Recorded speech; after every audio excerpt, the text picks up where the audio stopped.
Hi, everyone. I'm Dan Albers, and welcome to This Week in Anderson. And we are really, really pumped for our next guest. I'm joined with as always, my co-host, Steve Ellis. But like I said, just pumped for this next guest. And everybody knows who our guest is here, if you can see him on here. But he's went through Forest Hill School District, went to Turpin High School, and everybody through the city pretty much knows him musically.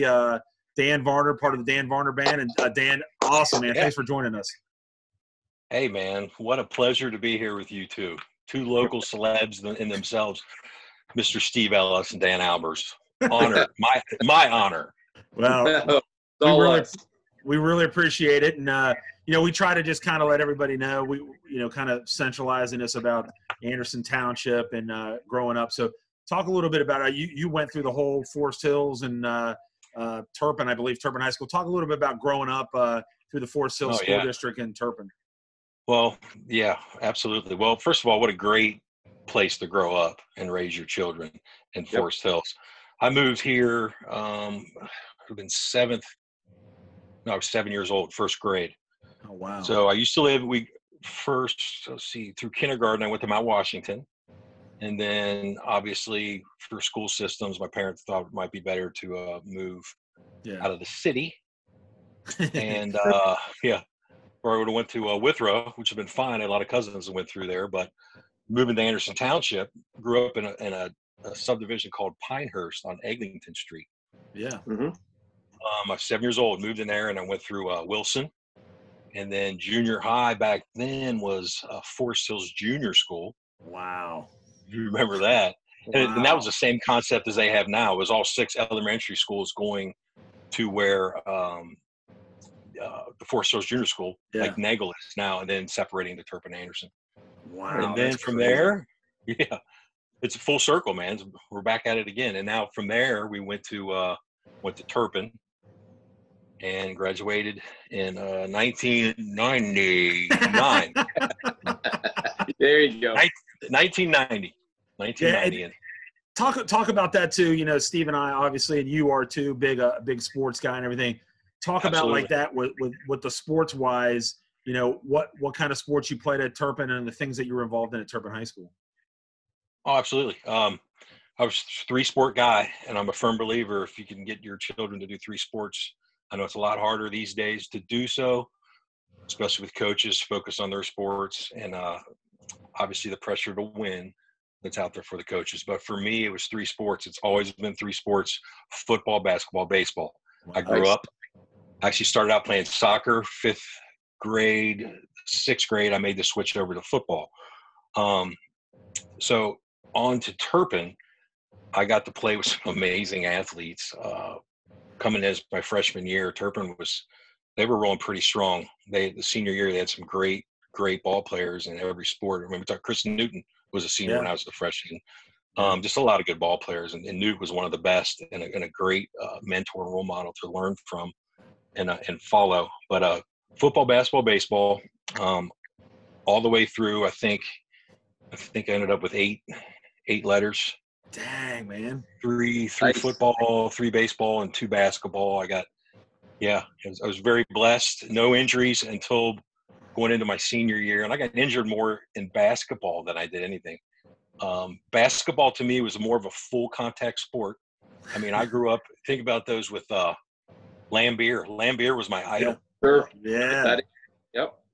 I was the shortest center, I think, in Turpin's history. I mean, I was barely 6'3" in a center, and I started my sophomore, junior, and senior year, and I was going against some pretty big guys. So I had to learn, if you come into my paint, and when it was my paint, it's going to get physical, and that's how I had to play. So it was just box out. I had a big old butt. I could push people around. Well, how was that? I got to say, I led the team my sophomore year in fouls as a sophomore. How was that? So talk real quick about that, and I'll let Steve get a couple questions in here. Was the Turpin-Anderson rivalry? I mean, it was always huge when we played, and I'm sure it was when you played too.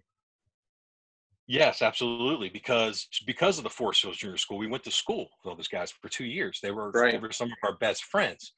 So, which made it even better that every time you would meet in whatever sport it would be, and it's weird. I'm talking about Turpin and everything out there now with this I see it. That's right.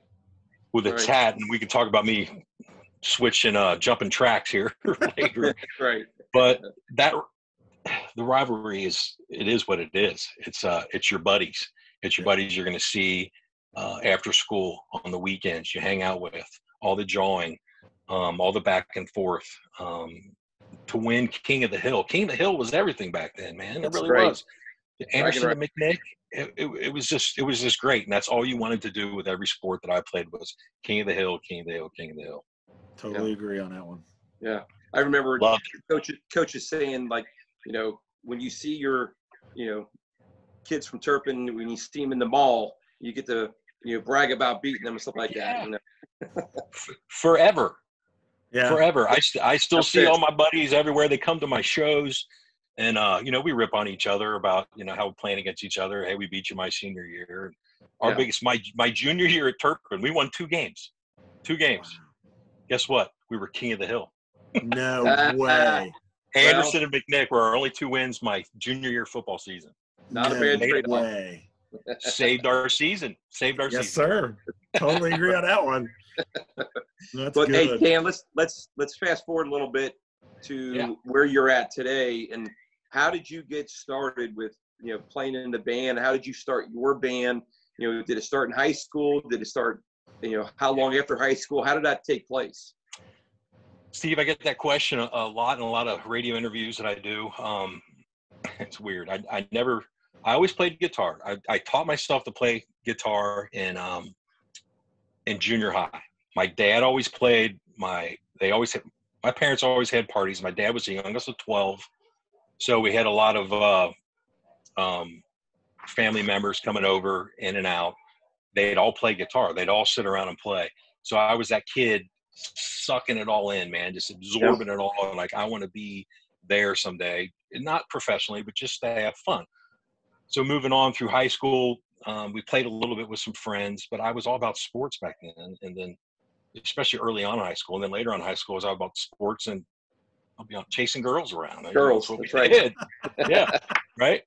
And if knowing what I know now, I would have learned to play the guitar really well back then. Right. And then gave up 1 or 2 sports. Yeah.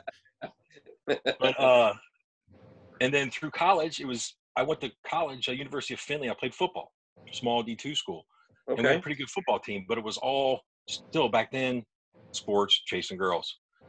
I'd pull out the guitar at after a game, people come back to the apartment or college party, I'd play a little bit, but nothing ever playing out to make any money. It was just for fun and sing-alongs and stuff. It wasn't until I got married, and it was on a dare. There was a show just starting called Nashville Star.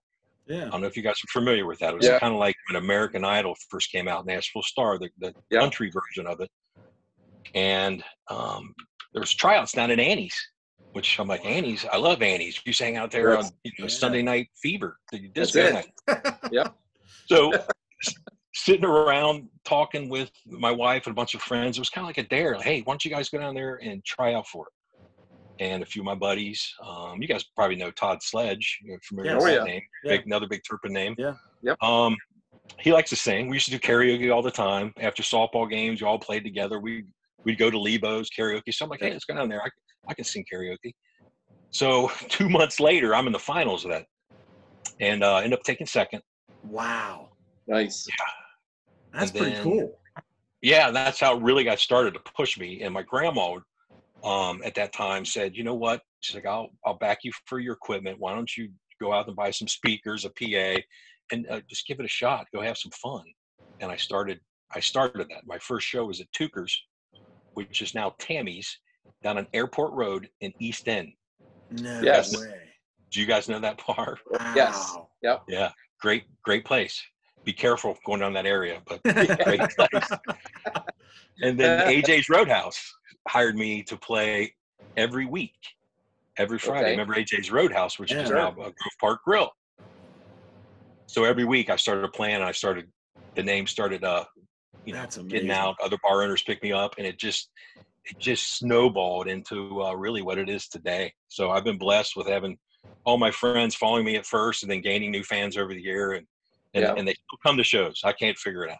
Well, Well, I'll I tell you, tell you, we have so much fun, Dan, just coming to watch you play because you do such a great job, and Thanks, you have such a huge following. And I know a lot of it's Anderson Township, but you play all over the place, and it's really fun to watch because we have as good a time as you do.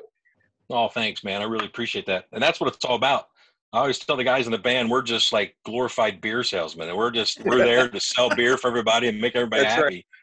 Right. Yeah. And act like idiots. And when you guys act like idiots, it's great for us to watch. Yeah, we've been known to do that too. But hey, the thing that I remember, Dan, and we kind of talked about this before we came on air, was I remember how I first met. The first time I met you was at the Metro, and you were playing with my brother Moose and Doug Ast, and you were playing with Kelly's Love those Distributing or something like that. And you left that tournament to go sing. That's what I remember. Yeah, and like I said before the show started, that shows you how much I loved playing out, because I would never leave a sport to do anything, especially softball during the Met. Yes. Of all tourneys, it had to be. I don't remember the show I went to play, but it had to be a pretty big show for me to leave the Met and those guys not kill me. Yeah, I was going to say they probably weren't happy with that one, but it depends how he's hitting that week. Yeah. I don't remember being too mad, so I probably wasn't hitting very well. That's funny. Well, those are some of the greatest times ever, playing with your brother Moose and the Ast brothers. Yes. Just great people. And I know some of them still play today, a lot of my friends, but they asked me to come out and join the beer leagues with them, but I'm always afraid I'll throw out a hip, a knee. Not now. Achilles, and then my career's I tell people all the time, Dan, that's softball is the reason why I didn't get married till after 30, because I was too busy having fun. That's true. You didn't get married till after you're 30? Yes. That's when I got married, 30. And playing softball and traveling around, playing the majors and everywhere all over across the nation. Back then, I never thought I was going to get married. Right. Hey, maybe that's why I've been divorced a couple times. Thanks, Danny. hey, Dan. Let's go back and look at. Tell us a little bit about some of the pretty cool venues you've played at. I know you've played down in Nashville, and what's some of the better venues you've played at? Well, any ones you play in Nashville on Broadway are fun. Played a few of them from AJ's, the Tootsies, to awesome. Cadillac Ranch, which is now Aldine's. Gosh, there's a few other that I'm missing along Broadway, but those are always fun. But we're more of a small, condensed crowd, which is really what I like. But what was a drug to me that got me started was the 4th Street live shows. Which, if you guys have been to Louisville, yeah, yes, yeah, 4th Street down there, they block off that street. They put the big stage in there. And the very first time I played there, I opened up for Blake Shelton. Wow. Yeah, and it was on a whim too, man. It was one of those things where I got a call here in Cincinnati. I was just playing acoustic at the time, me and Brad Kelly. And they're like, "How fast can you get to Louisville?" And I'm like, "What do you mean? I mean, how fast do you need me there?" And like, "Well, Blake Shelton's plane is running behind. We have a band on stage getting ready to go on, and we need a filler in between." I called up Brad. Yeah, I called up Brad. I'm like, "Dude, pack your stuff. I'm picking you up a cork and a bottle." He lived in Kentucky at the time, and we're flying down there. And Brad Kelly, he's a rocker, had no idea who Blake Shelton was. And this is early Blake. This is Hat, Ponytail, Austin song, Blake Shelton. Okay. And so we pull in, we get waved in backstage. Brad's like, "Who the hell is this guy?" Oh, they're waving us in through the cones. The police officers, we're going backstage. We get out, we peek our head through and around, and there's 15,000 people out there packed. Oh my goodness! You couldn't move, and I couldn't swallow. I bet. We went straight to the bar. Yeah. And my future manager was there. He's not my manager anymore, but he took us on after the show. We went straight in the bar. We started Liquid Courage. Sure. About 3 or 4 of them with our future our manager going like, "Hey guys, what are you doing?" We're like, "Hey, we know what we're doing, man. We know what we're doing. We just played the part." And we walked out there and just had a great show. But like I said, walking out for the first time, I couldn't swallow. Wow. I was that nervous. Great. It was just, I was just freaked out. And then we got invited back 4 times after that to open up. That is cool. So cool. Yeah, it was a fun time for sure. What about in Cincinnati? Because you've played all over the place, and the Taste of Cincinnati, and you go over to Jim and Jack's a lot. What's some of the cool places like that? So locally, obviously the fairs and festivals are always great. I apologize for my dogs barking if you hear them. That's all right. They bark at everything moving. But local places, the fairs and festivals are always great. Always have a blast. That's what's so hard now, not being able to do them with everything shut down at this time. I bet. Inside venues is more winter for me, which is Jim and Jack's is a great one. Probably one of the biggest dance floors in Cincinnati, maybe the region. They're big in line dancing there, and just the West Siders like to have a good time. Absolutely. They pack them in. They're with you there. They pack them in. They do, and they've been great fans. They've always been really kind to me, and I love the West Side for it. I know West Side goes back, and I kind of have this thing there where I'm like, let me hear it from the West Side, let me hear it from the East Side, and it's usually pretty even. And, That's cool. And it's always fun to jab them about it. But the West Side, they always come out to party. They drink hard, they party hard there, and then they go home early and they go to church the next day. Oh, because there's a bar and church on every corner on the West Side. Yeah. That's funny. That's funny. On the East Side, though, I mean, you're looking at Jimmy B's. Yeah. Probably one of the bigger venues over here. Other than that, I don't do a lot of shows inside anymore. Those are probably 2 of the main ones, along with where I see you guys mostly is Belterra Park. Yeah. I love which I do. I do enjoy that playing there. It's just a little different for us being on that stage, separated back behind the bar, like on display. I kind of like Jim and Jack's. I get out in the crowd. Jimmy B's, I'll get out in the crowd. I like to walk around and talk to everybody and sing. So those are probably the 3 best on the East Side, and then the 1 best one on the West Side for me, besides fairs and festivals. Dan, talk a little bit. We talked a little bit before we got on air too about the COVID. Yeah, the Anderson Redskins, baby. Talk about the COVID-19 and how that. I mean, obviously, it's affected you big time with everything that's going on with performing and everything. And we were kind of talking. It's probably going to be a while before you might be able to get back on stage again. Dan, it's been tough, man, because it just shut us down cold. I haven't played since my last probably my last show, March 1st maybe, at Belterra Park. It's been that long. And not being able to be out, do our thing with all these shows being canceled. And we had, between my band, I play out acoustic too, and my production company, Ohio Valley Productions, where I was booking a lot of artists. So let me just take May alone. I lost 21 shows in May. God. Grief. Yeah, between my production company and playing full band acoustic. 21 shows. I mean, this season, this time of the year is it's my bread and butter, if you will.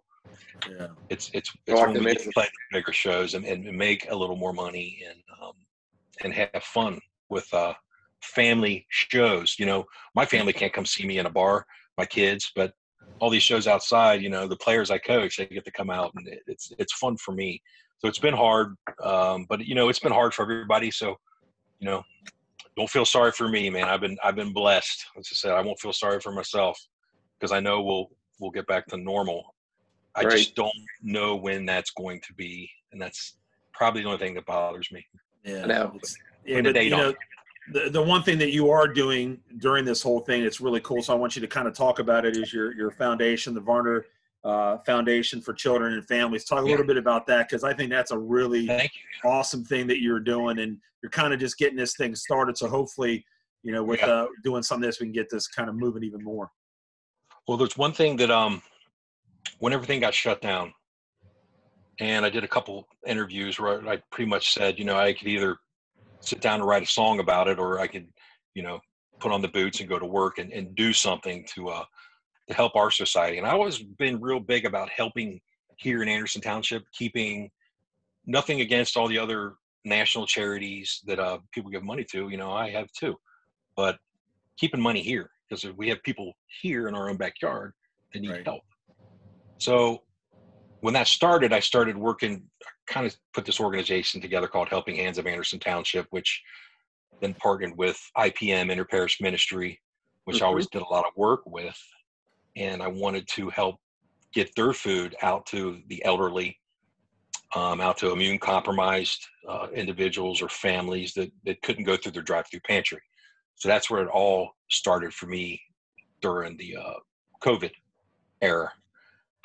The Varner Foundation came as a friend of mine, Evangeline Duvall, reached out to me and started giving me stats about foster care, kinship care, and the problem that is out there that nobody seems to be talking about. And I didn't know some of these stats as well, but nobody seems to be talking about them.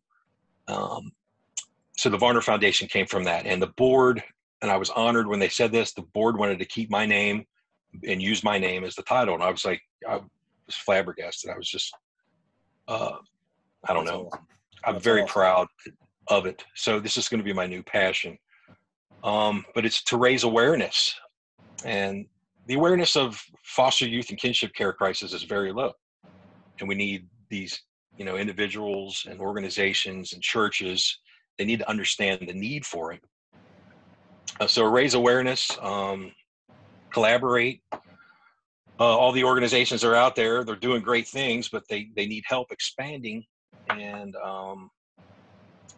the number of families they serve, they need help with the number of families they serve, because let's be honest, this virus is only going to make things worse, right? I mean, it's for the foster care and kinship care. I mean, look at the drug abuse we already had. Now you have people out of work. The drug dealers are making a fortune because now the people are getting these checks coming in, and they are already addicted. They have children at home. They're buying more drugs.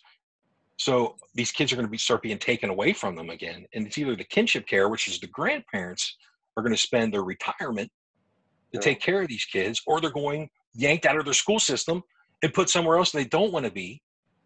And the system has to pay for it. Yeah. So there's two things right there. And then the third thing really is just identifying that and filling the gaps where we can help in along the way. Because some of the stats are that's what really got to me here, the stats. It's 50% foster youth don't graduate. 50% don't graduate. 60% live below the poverty line. And former foster youth make up, 50% of the homeless. 50% of the homeless. Wow, that's crazy. And even worse than that, 70% of the incarcerated population came from the foster system. Wow, that's crazy. So, I mean, doing that stuff is awesome, Dan. I mean, it's well overdue, man. And I'm very proud, and you, Steve, and I would definitely be more than willing and to help in any way that we can. You know that we would. Everybody appreciates that. Really do. That's a great job. VarnerFoundation.org for people listening out there. VarnerFoundation.org. You can donate to PayPal. Donate at VarnerFoundation.org. Like I said, we're ready to go. Like it's hard to launch anything. Dan, we were talking about this before. It's hard to launch anything right now during this crazy world we're living in, during this mess. And with riots and everything else going on, it's just getting crazier. So it's hard to launch right now. We got the pieces ready to go to put together. We're waiting on our 501c3. That's the last piece. And then when everything opens back up, it's time to fundraise. But we are accepting donations now. We just can't promise you the write-off for it until we get the 501c3. Awesome. So please, everybody's listening out there, and they'll watch this and then help donate to the cause. Great cause and great work, Dan. It's an awesome job. Thank you, man. It's awesome doing that. Especially, I know you've been in Anderson Township most of your life, and Danny and I the same way, where you almost get stuck inside the bubble, and you don't see what's going on outside. So for you to bring that awareness is very cool, and hopefully that this will only help and continue. We hope so, and I'm not sure the percentages of the students in Anderson Township that are on like meal plans and stuff like that, or are in the foster care system. It would be a good stat to know. I want to say it's around, for meal plans, like 10%. Yeah. Obviously a little lower for foster care, but we do have it here in our own backyard. Even though everybody lives in their bubble and some might turn their head the other way. It's here, and it's definitely surrounding us. Just open your eyes. Yeah. Open your eyes. Yeah. Yeah. So Well, I thank you for asking me about it. Yeah, no problem. On a lighter note there, Dan, let's talk a little bit. Give us an update on your kids and your wife and what they're all up to and into and how they got through the COVID and everything like that. Absolutely, man. Got a beautiful wife. This year we're going on 18 years in July. Nice. That's awesome. 18 years, man. It's been being married with kids, it's a roller coaster, but I'm very blessed. If you interviewed her, I don't know what she would tell you. You might not be able to make it PG if you interviewed her. That's right. That's we're all funny. But I'm very blessed with her job. She's with Deloitte. She's been there going on 12 years. She's a director in cyber sales. So she did a lot of traveling before, and this is kind of obviously traveling. Big business is shut down. So she's working from home, and I'm home a lot. So obviously the kids are home a lot. So it's a lot of family time together, which has been great. Yeah. A lot of stuff we didn't have before. We used to seem like we used to eat out all the time, right? Or order. Everybody's on the run. Sports here, sports there. Mom's out of town. Right. Yeah. Now we're sitting down to dinner when we can. Especially since the virus hit. I mean, because you couldn't go anywhere. You're stuck here. So you were forced to revisit, our relationship as being married, but also my children are teenagers. Sometimes you lose that, I don't know, the connectivity with your teenagers because they're teenagers. We were all there. You don't want to talk to your mom and dad. I didn't when I was a teenager, unless I was getting yelled at. That was the only time I really talked to them. Right. Well, which happened a lot.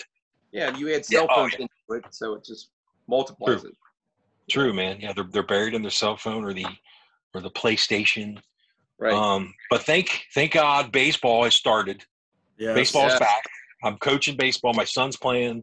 It's 13U, small league. We've only had 2 practices so far in a game, but obviously everybody's a little rough, if you can imagine, seeing live pitching. And I'm sure. Good feeling, though. Good feeling. Oh, yeah. Kids, it's different. We got to keep them 6 feet apart. It's the whole thing's weird. Your umpire with the mask on. But, at least they're out there kicking dirt, playing, laughing with their friends. And my son's a pretty good athlete. At least, he'll tell you he's a pretty good athlete. That's good. I'm the father that tries to push him a little bit, probably harder than I should. Yeah. But, he's a good basketball player in baseball. Those are 2 sports. Yeah. That's awesome. You have another singer in the family too, right? Hey, hold on real quick. We got 3 minutes and 26 seconds to wrap this up. So give me man. Yeah, we're running out of time here. Tell us about your daughter, Dan. Yeah, daughter. She is. So I got my sports side. I have my theater side. She's theater, great actress, great vocals, cello, piano.